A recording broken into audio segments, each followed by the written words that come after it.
Kubernetes release team has announced the general availability and support for Kubernetes version 1.27.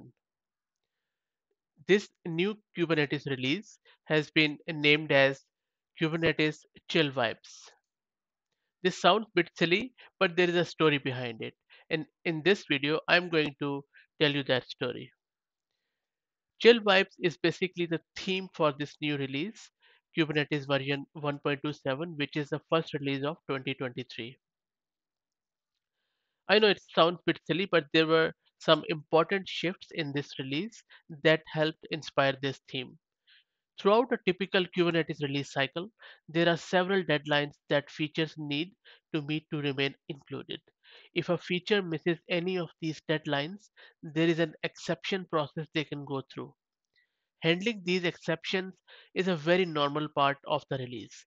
But with this version 1.27, this became the first release that anyone can remember where Kubernetes team didn't receive a single exception request after the enhancement freeze.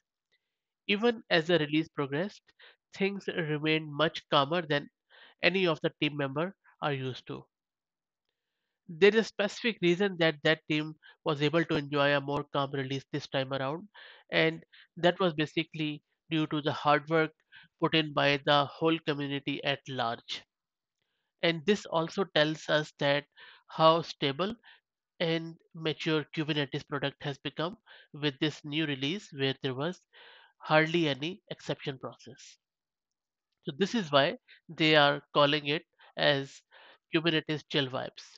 And as a side note, AWS has also released the Kubernetes version 1.27 in AWS EKS, Amazon EKS Distro, and EKS Anywhere.